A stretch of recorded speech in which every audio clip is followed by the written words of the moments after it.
赵子龙，我高泽能与你为敌，是我这一生最快乐的事情。我现在不会再逃了，我要与你分个了断。是你抢走了我的爱人，是你逼我杀死了夏侯景，是你害死了青衣，偿命吧！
一旦进了林子，你的百鸟朝凤枪就成了废铁，这就是我引你来这里的原因。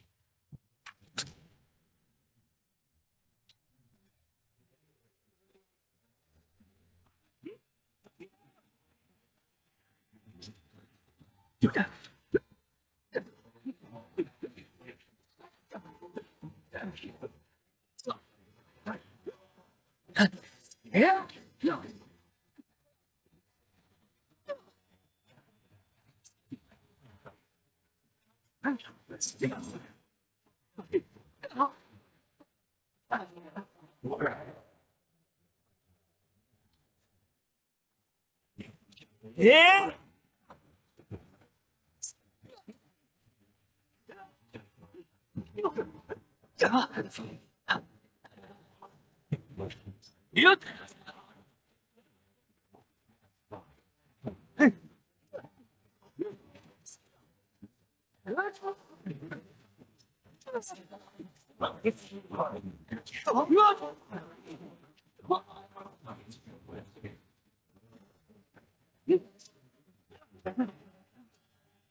越以百战术有云，心怀仁义，方为盛世。这不是你与我的对抗，而是仁义与邪恶的对决。高泽，你输定了。是吗？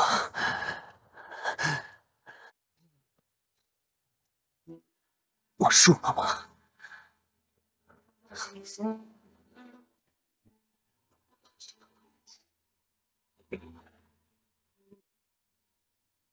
你父亲是威名远扬的大将军，他一生刚正不阿。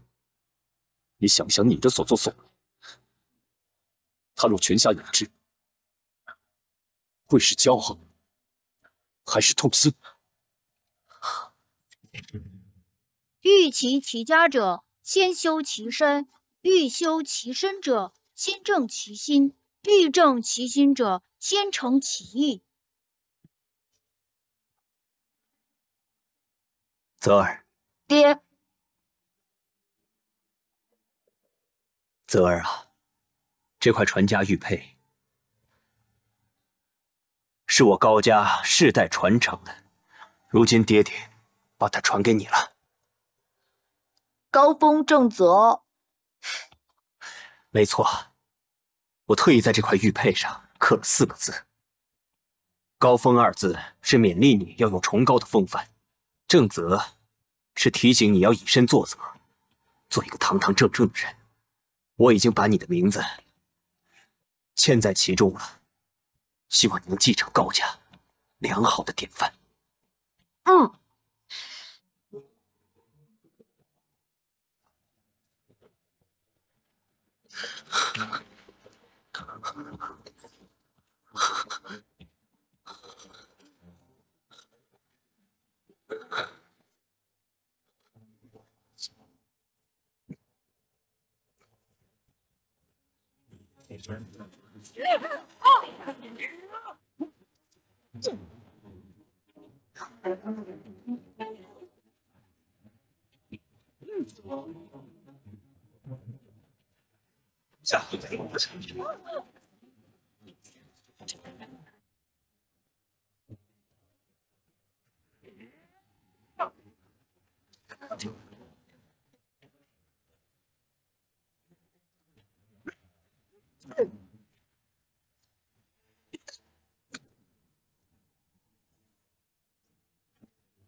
青衣，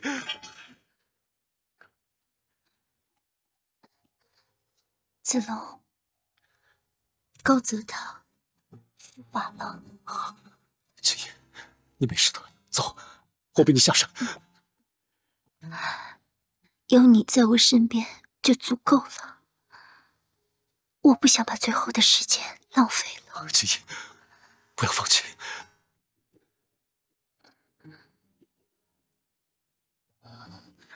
走吧。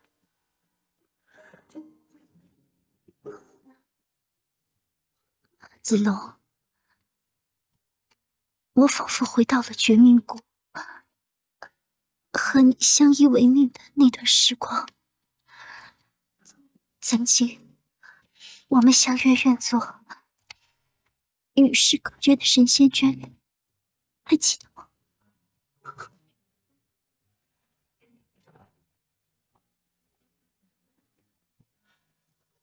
很遗憾，我恐怕得携你而去，那愿望实现不了了。青衣，没事的，你会好起来的。子龙，我各自下场是咎由自取，你知道吗？此生我最高兴的，就是遇见你，爱上你。而最令我悔恨的却是，我竟在生命的末端，一度将你恨之入骨。是我不好，我没有照顾好你。庆幸的是，到我死前，总算拨开了迷雾，让我又找回了心目中深爱的你。子龙，能重回你的怀抱，我虽死亦无憾。青衣，你坚持一下，我们下山，等你好了，我们再也不分开。子龙，能答应我一件事吗？倘若我死了，请别将我埋在阴暗的土里。我想成为漫天的飞絮，高高的守望着你。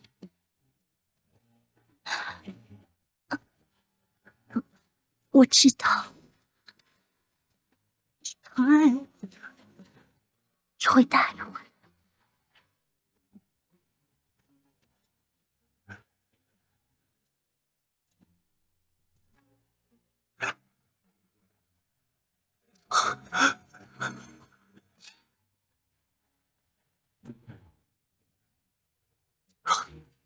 青衣，青衣，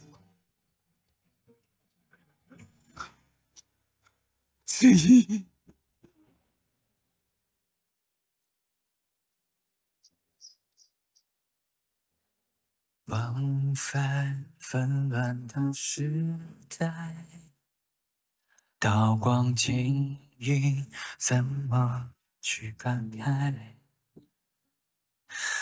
沦落天涯，就如一缕炊烟，随着风被吹远。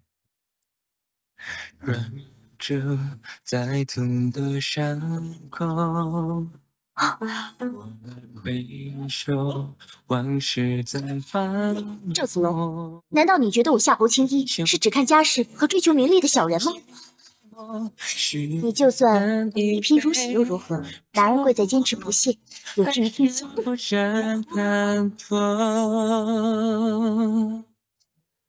给你枪。让我继续漂泊，勇敢的渐行渐远。来，悲欢离合一线之间会怎样？悲伤。你这个大将军，马上就要沙场杀敌了，出其不意算怎么？谁能够钟爱了却？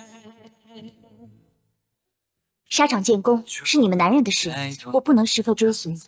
但只要你穿上这件战袍，就好比我常伴在你左右。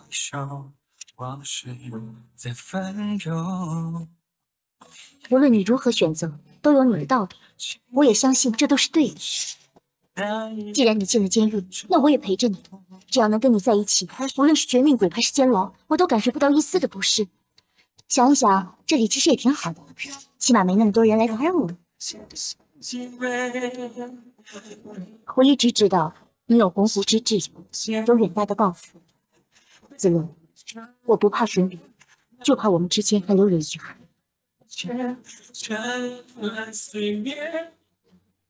我浑身是伤，已经无力拉起我了。我看见了你对我的在乎，看见了你对我的用心，情谊一生足矣。松手吧。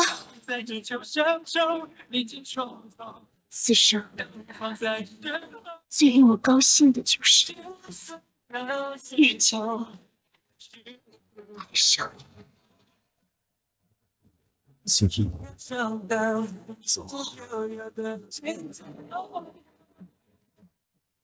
往后成为漫天的飞絮，高高守望着。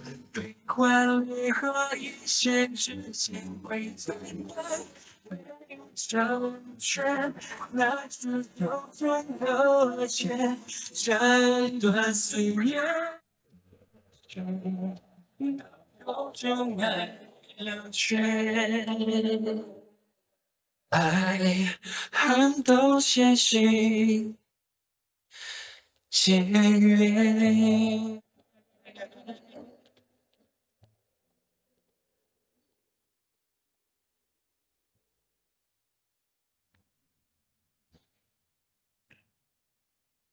数年以来，我助吕布灭袁术，绞杀袁绍一族，天下还有谁敢对我噤若寒蝉？高则居然在我大营之中盗取护国神器，到底是谁给他这雄心豹子胆？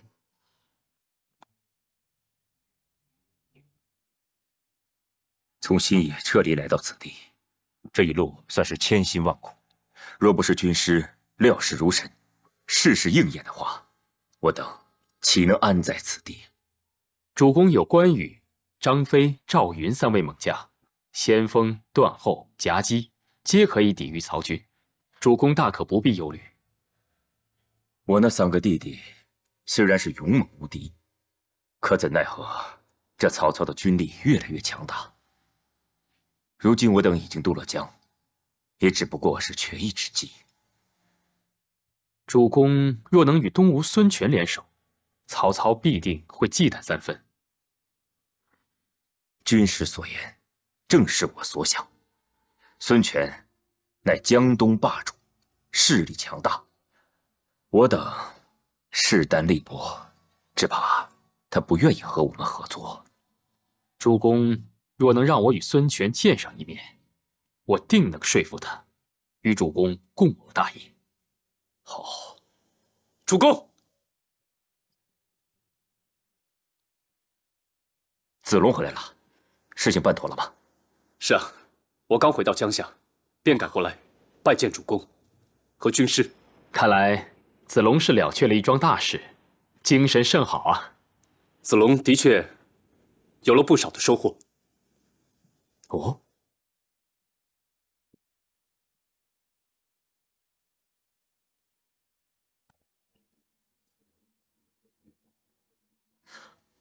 倚天剑，这必然是天意。倚天青钢，乃是我们大汉护国神器，理应在主公的手里。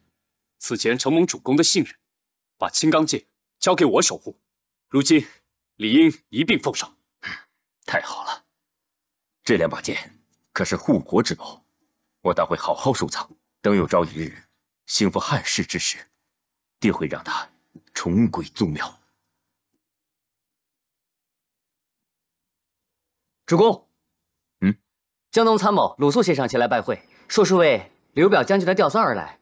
哦，这样吧，让客人在大堂稍等。诺。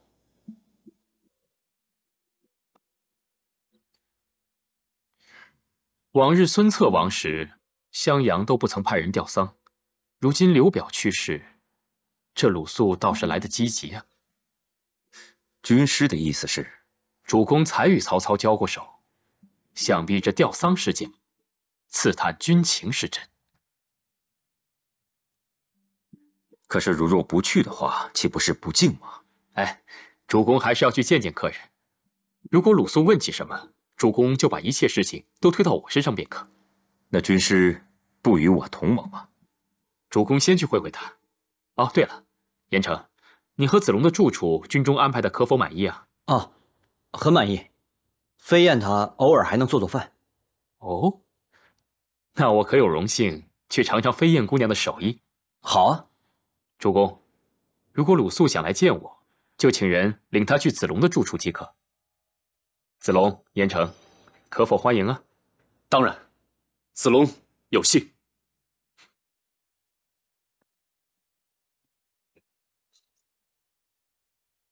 孔明贪嘴，来尝飞燕姑娘的厨艺绝活。粗茶淡饭，还望军师不要嫌弃。那你们慢慢用，我去拿酒。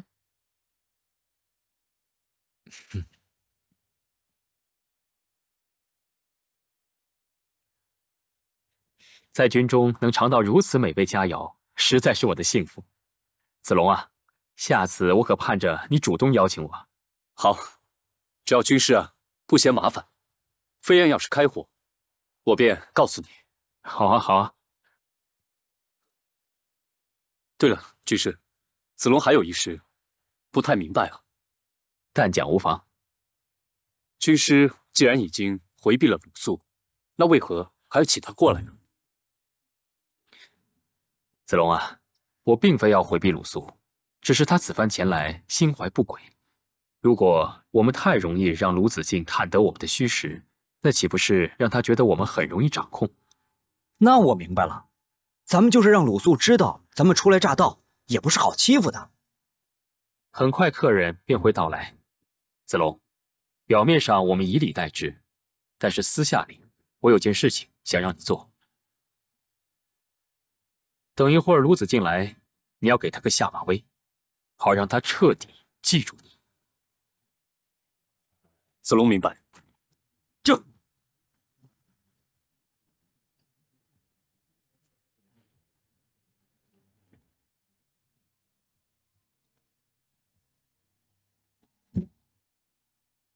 鲁先生到了。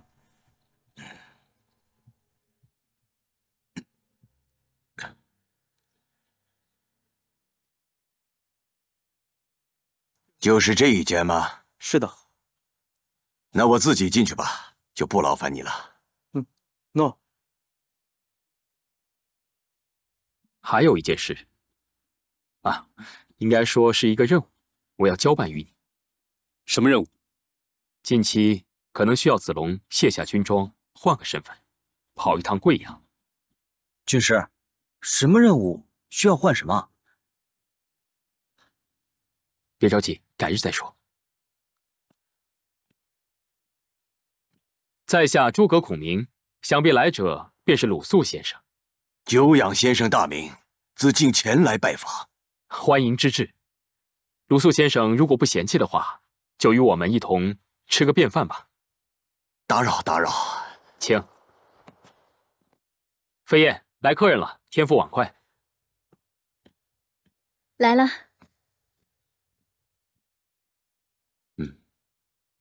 先生，请慢用。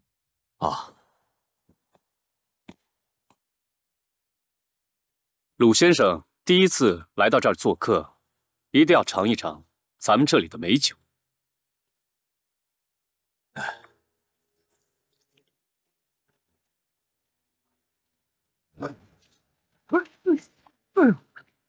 啊，真不好意思，在下力气太大，有时候很难控制。不打紧，不打紧。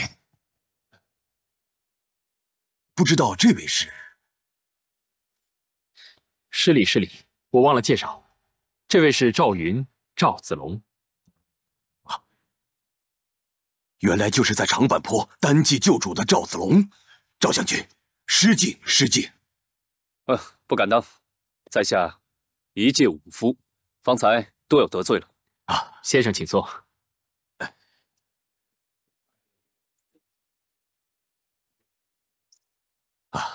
看来刘皇叔帐下真是卧虎藏龙啊！久闻先生用兵如神，达志之变。今日有幸见到孔明先生，愿闻目前安危之事。曹操奸计，我清楚得很，只是我军实力不济，唯有避之。刘皇叔打算长留此地？蒙大公子刘琦相助，我们可暂时安顿于此，但也并非长久之计。主公与苍梧太守吴臣是旧相识，正准备前往投靠。哦，这恐怕不妥吧？我听闻吴臣兵微粮少，难以自保，又怎么会接纳皇叔呢？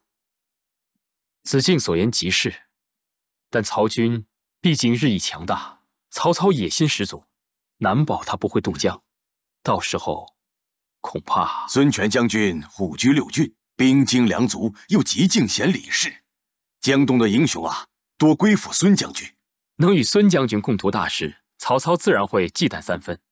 只是我主与孙将军并无交情，只怕我们在虚费说辞。这……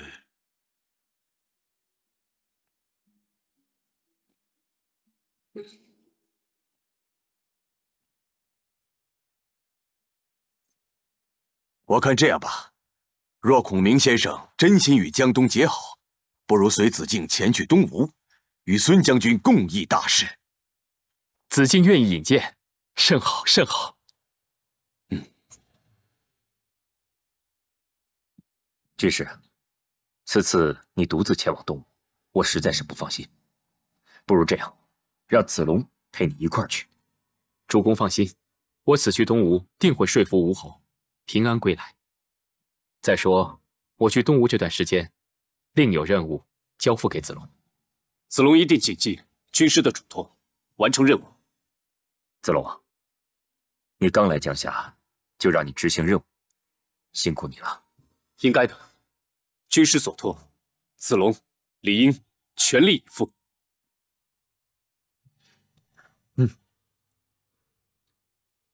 诸位保重，保重。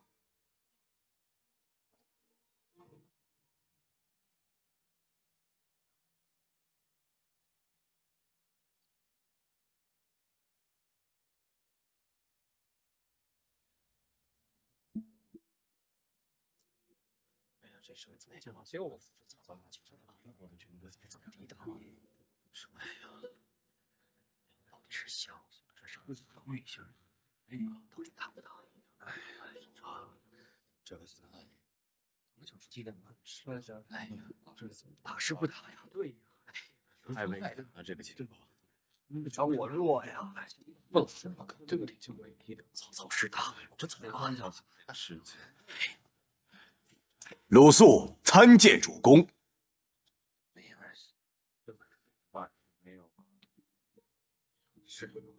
对呀，对呀。张大人，主公这是？曹操遣使送来密信，正看着呢。哦。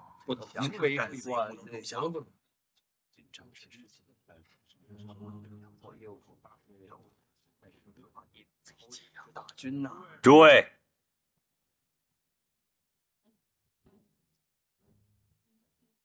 曹操给我来信，要我会师江夏，一起消灭刘备，平分荆州。我要看看各位有何想法。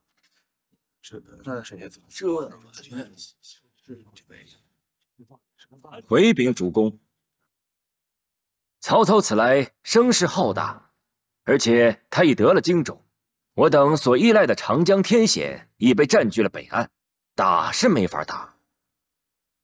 以微臣之见，唯有归顺方是上策。张大人所言极是。张大人所言极是，正合天意。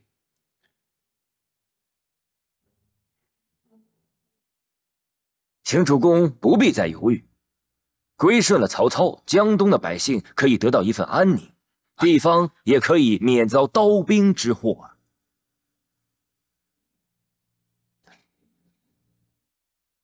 哼，子布所言不无道理。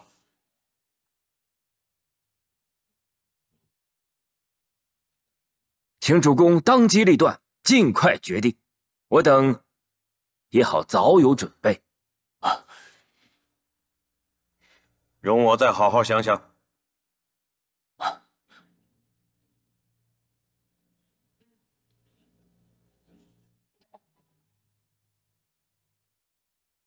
子敬留下，其他人都退下吧。诺。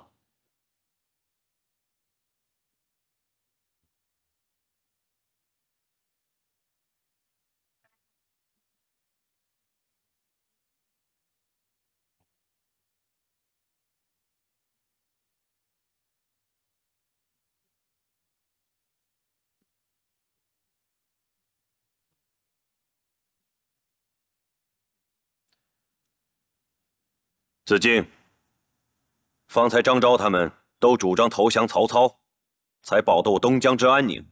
我想听听你的看法。主公，张昭所言千万不能轻信呢。谁都可以投降曹操，唯独主公您不可以。哼，此话怎讲？这些人投降了曹操，还能谋得州县一级的官做。若是主公投降了曹操，顶多封个侯。要想再获得今天的身份地位，那可就难了。更何况，您难道没听说荆州刘表夫人蔡氏携妻子刘琮献城纳降？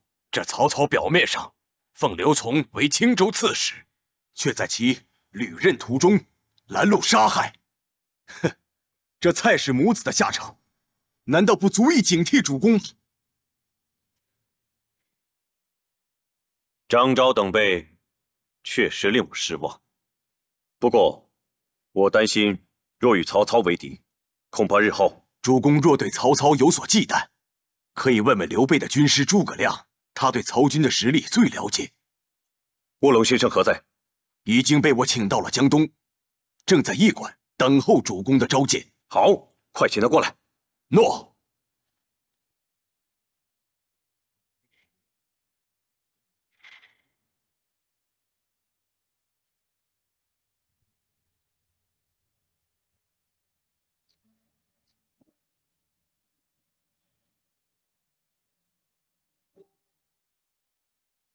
阎王殿怎么这么安静？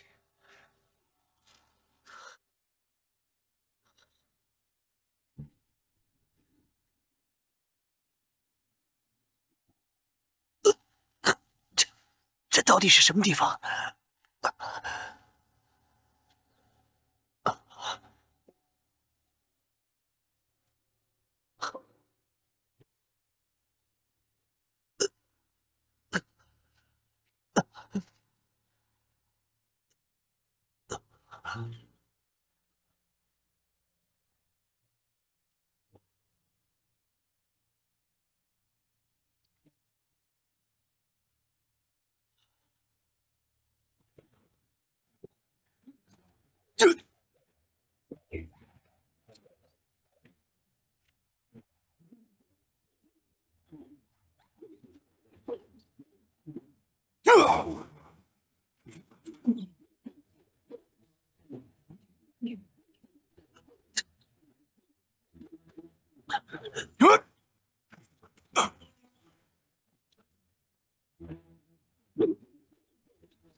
我终于悟到了丹田气息与长枪融为一体的法门了。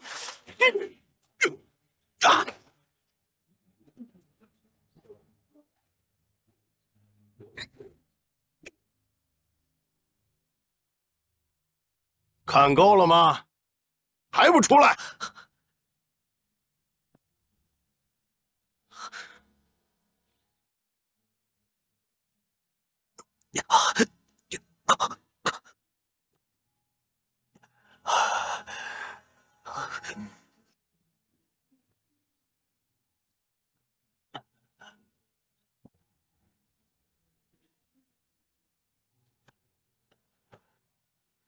前辈，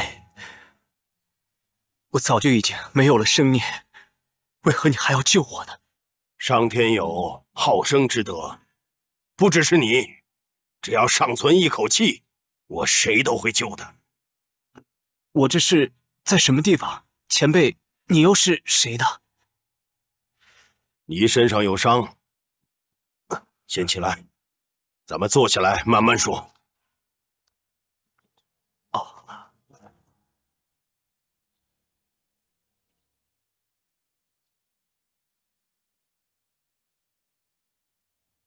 月老前辈，经历如此大劫，我已厌倦尘世。我想，一切都有定数。上天不让你死，说明上天对你还有所期许。就像我，20年前就应该不在人世了，可上天却让我在这胜似桃源的天外之地，不悲不喜的又活了20多年。上天或许不愿让这月一百战术就此绝迹人间，所以让我活着。同样，你度过此劫，上天也一定还有其他使命要派给你。使命？也许这一切都是冥冥注定，不然我到上面去寻找子龙，为何偏偏遇到了你？你一时想不明白也不要紧，你先在这个天外之地把伤养好，将来是死是活，是去是留，你自己决断。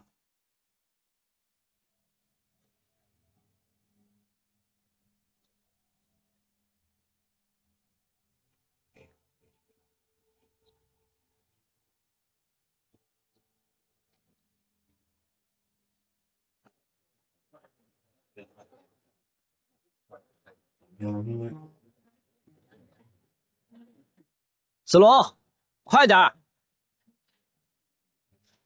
搞不懂，军师为什么总是这样折磨人？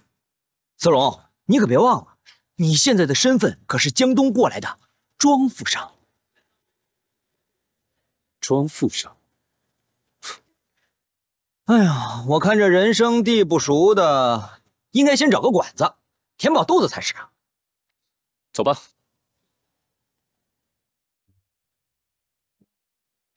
父老乡亲，有礼了，有礼了，有礼了！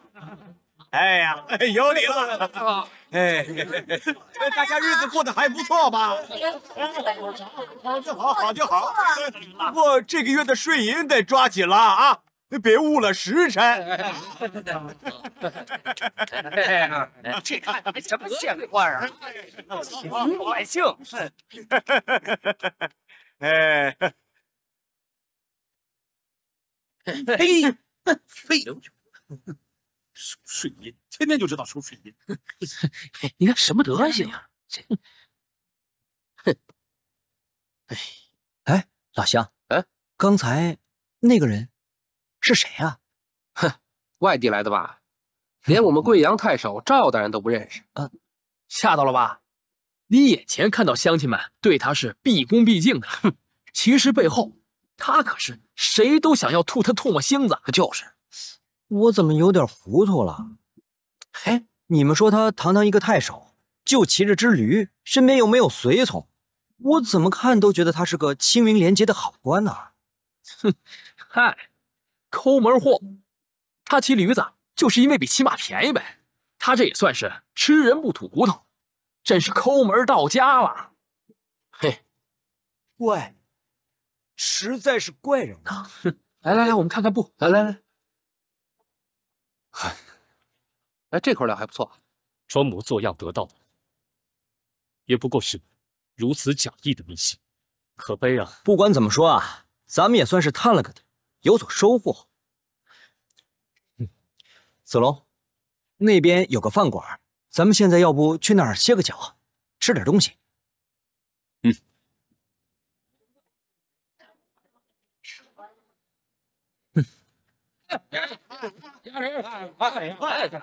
我操！罗抢啊！开呀！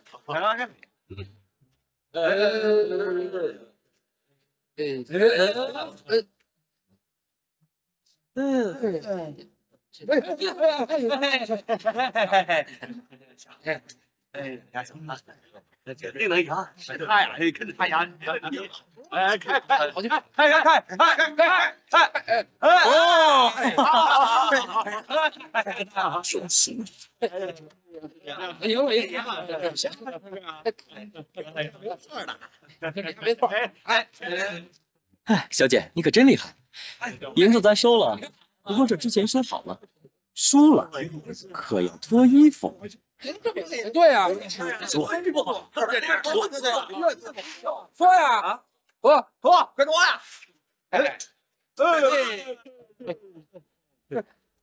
我们再赌一把。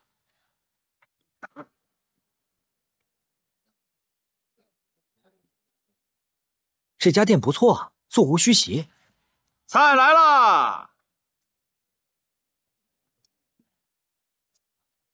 ！1斤上好牛肉，1盘花生米。客官，您的菜都上齐了，请慢用。哎，等一下，等我们吃完饭啊，给我们准备2间最好的房间。对不住了，客官，这些天我们店都被包了，别说是上好的厢房了，现在就连1间客房都没有了。没关系，一会儿去别的地方看一看，找一间客栈便是。好的，2位请慢用。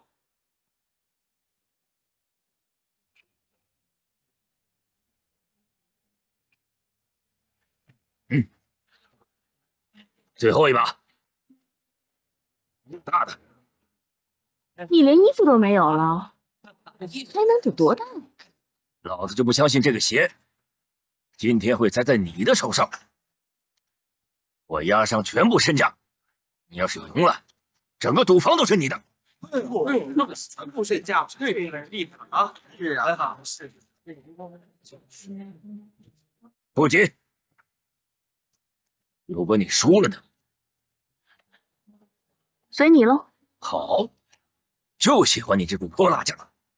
你要是输了，不光是台面上的钱都归我，而且也要跟我一样，把衣服都脱了。来，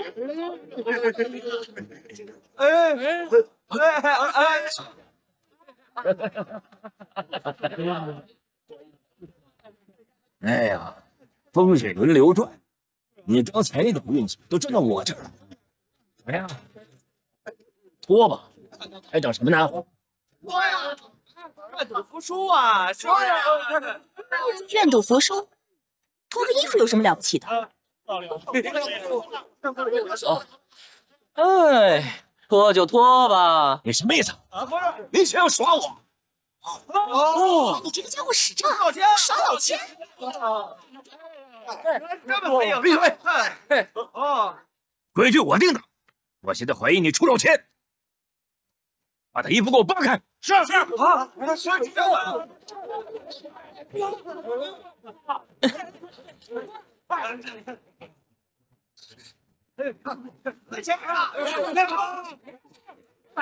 哟，我坐一点。等一下，泡脚拉起来了。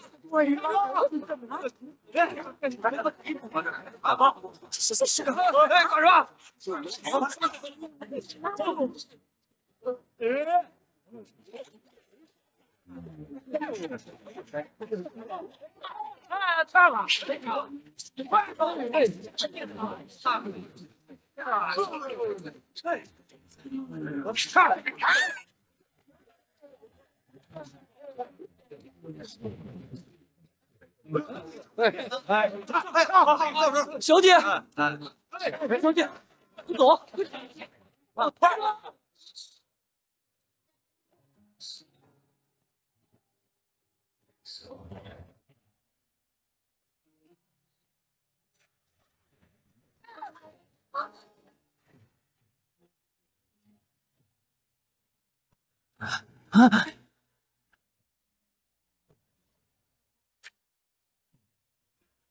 夏侯青衣，你不是已经死了吗？难道是我？难道是我见鬼了？你报够了没有？小姐，小姐，他们追来了！在哪儿呢？这儿呢！往哪儿跑？你这回看你往哪儿跑？给我打！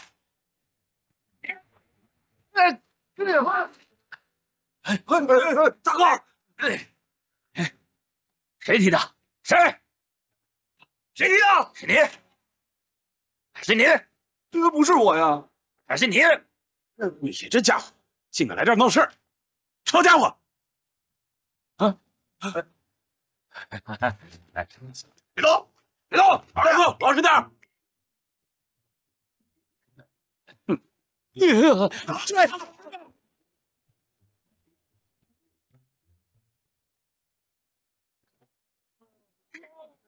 多谢了，英雄。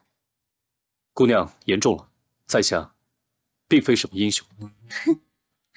深藏不露还装模作样啊！不过我也算是个行家，刚才你那一板凳能逃过我的法眼？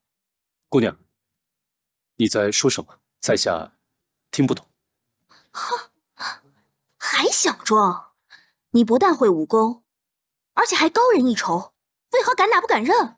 我都看见了，那长盾分明就是你踢的，力度时间都恰到好处，那可谓是武功过人呐！啊，不是炉火纯青。我看姑娘误会了，在下就是一个普通的商人，不懂什么武功。不懂武功啊？你说我也得信才是呢啊！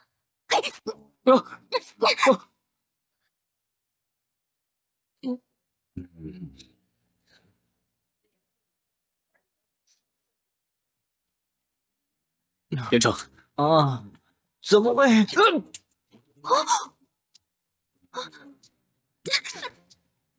姑娘，我捡筷子。真有你的！来这儿是住房的吗？没错。来。哦。2间上房，免费招待。诺。啊，免费！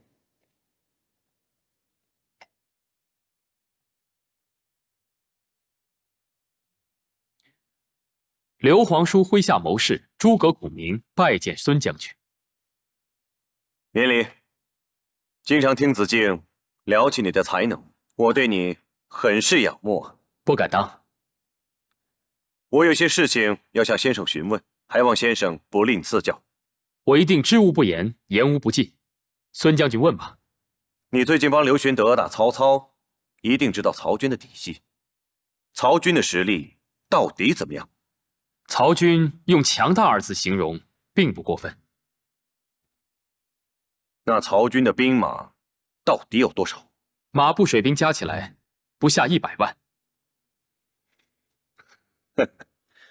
我想那是骗人的吧？没有骗人，100万都是少说了。曹操在兖州便有青州兵20万，平了袁绍又得50、60万，在中原又招兵买马30、40万，最近又得了荆州兵马20、30万，加起来不下150万。我只说100万，是怕惊了你们江东人。子敬，莫要阻挠。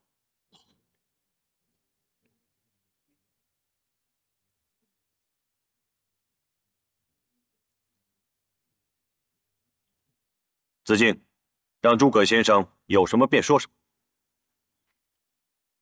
曹操既已平定了荆襄，先生认为他下一步会有什么企图？曹军沿江下寨，苦修战船，这不是要攻打江东，还图什么呢？那依先生之意，我是该战还是不战？如果孙将军觉得江东有实力与曹军抗衡，那我劝孙将军及早提出来，并与曹操摊牌；否则的话，还不如现在就投降。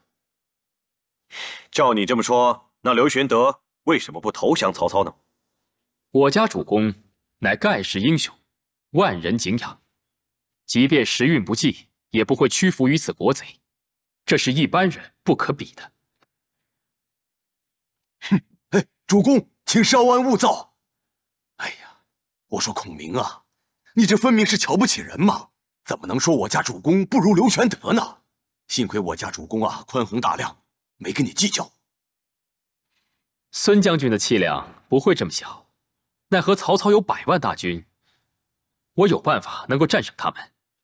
可是孙将军没有问我呀。哦，这么说，你真有打败曹操的策略？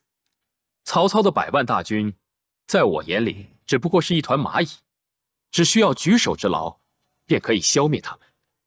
哈哈哈哈哈！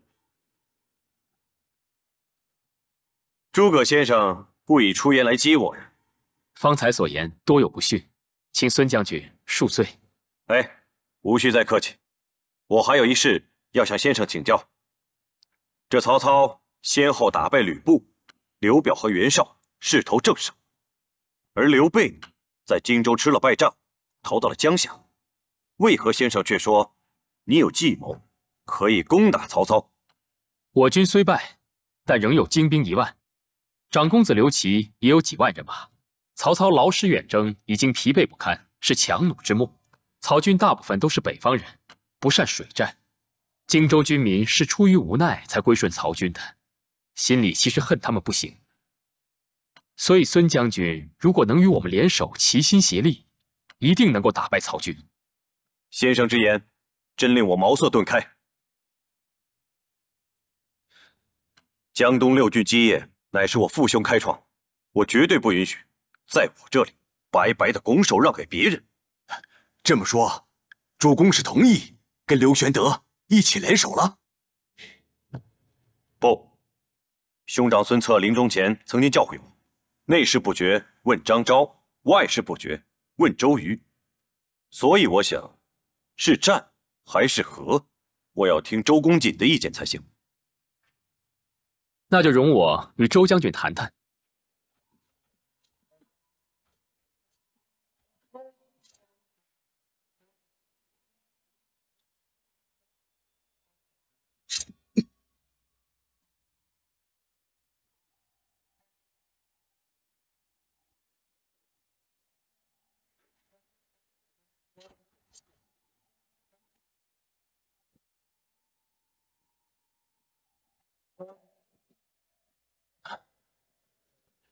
退下。诺。素闻江东周郎文韬武略，今日得见，果真名不虚传呐。阁下就是卧龙先生。孔明见过将军。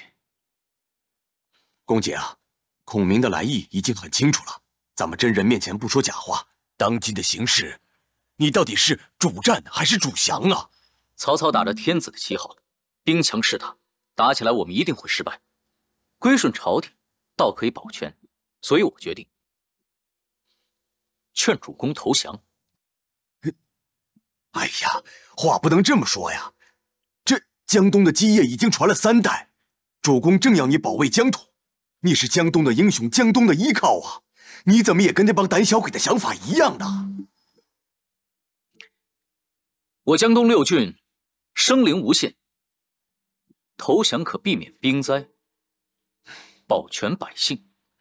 我可不想轻启战端，遭百姓唾骂，所以我才决定让主公投降啊！哎呀，公瑾此言差矣。我们地势险要，兵精粮足，就算曹操来犯，也未必能占到便宜啊。哼哼，先生笑什么？我是笑子敬不识时务，将军的见解是对的。反而我成了不识时务了。曹操善于用兵，此前吕布、袁绍均非他的敌手。我家主公也被逼到了江夏，一筹莫展。如果将军要投降曹操，一来可以保全妻子，二来可以保全富贵，长命百岁，何乐而不为呢？那我家主公怎么办呢？你大老远跑到江东来，难道就是要劝我家主公忍辱受降，做一个降臣？子敬不忍心你主公受辱，我倒是有个办法可以化解。卧龙先生果然是有备而来，敢问先生是什么好办法？公瑾愿闻其详。只需一个使者，一叶扁舟，送两人到江对岸去，曹操自会欢喜罢兵。就两人？江东失去两人算不得什么，就如同一棵大树上飘下两片树叶，可曹操得此二人，便是如获至宝。那么是哪两人呢？我听说曹操发过誓，平生有两大愿望，第一大愿望是平定天下，做皇帝；第二大愿望就是把你们江东的两位绝色美人大乔、小乔弄到手。你们可以学范蠡送西施给吴王的计策，让曹操不战自退。曹操老贼，欺人太甚！哎，将军息怒。本朝以往为保边境安宁，天子都不惜送公主去与匈奴和亲，你们为什么又这么在乎两个民间女子呢？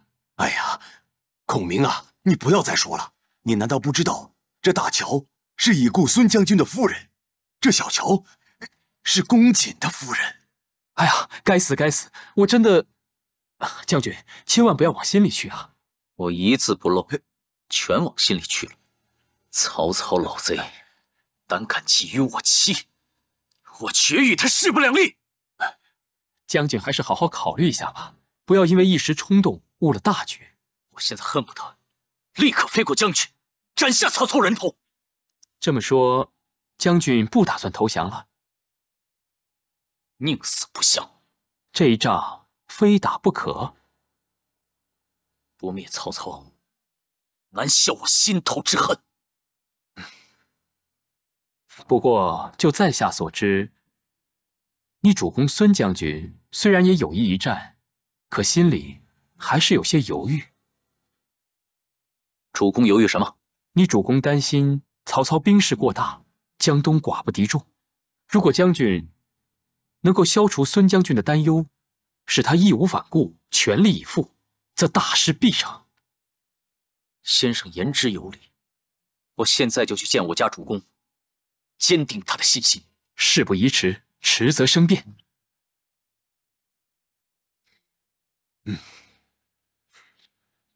哎，你看这风筝，这多好呀！这。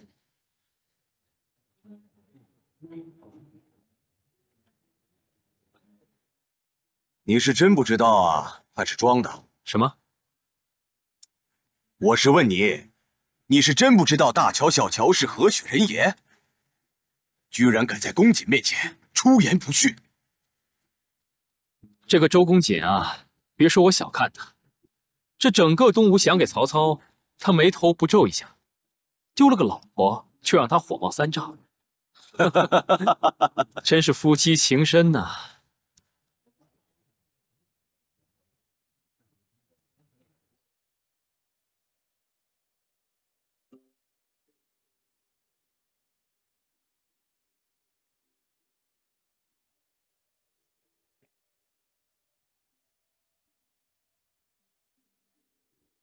苦瓜脸，哪只好看？小姐，打住！我就问你哪只簪子好看，其他的不要问。啊，算了，就这只吧。小姐，咱们马家那也是威震西凉的大户人家，老爷那可是赫赫有名的征西大将军，西凉刺史马腾。马超少爷那亦是鼎鼎大名。哎，我爹跟我哥是什么人，我自然知道。你怎么啰里吧嗦的？小姐，既然您心里跟明镜似的，就该知道您贵为马家千金，那可是金枝玉叶啊！干嘛非要招惹那两个不起眼的家伙，还要给他们大摆宴席？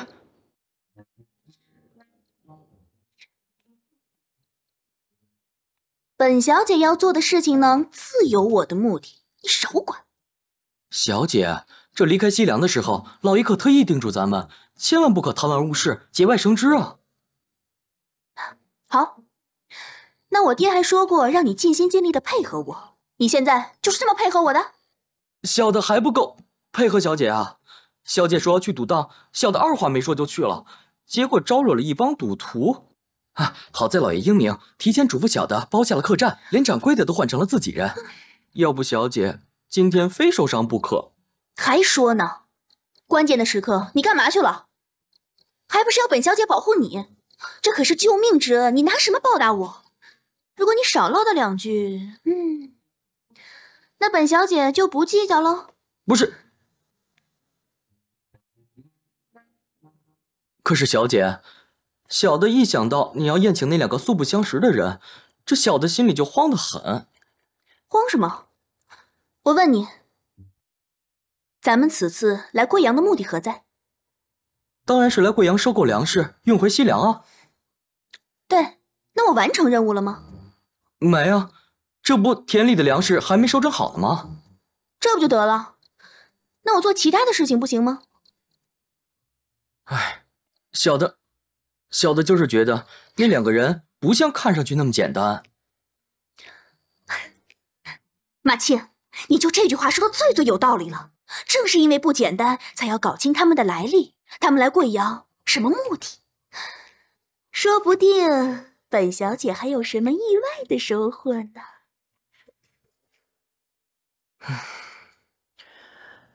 子龙，他们设宴邀请咱们，说明也是好意啊。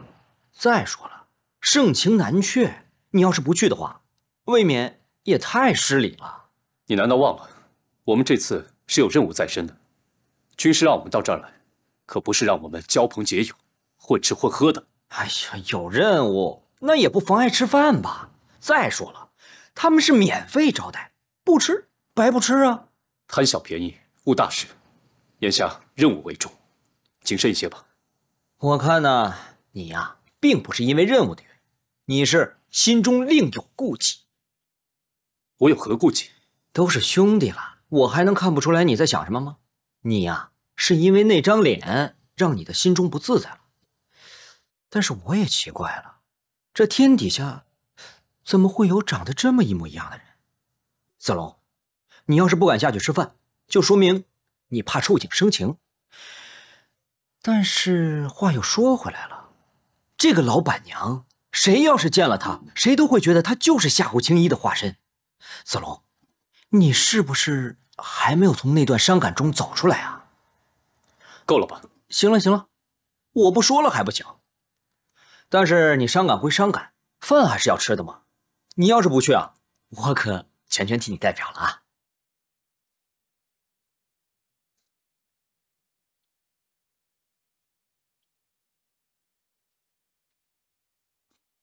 主公，我主张请全江东兵力力抗曹贼。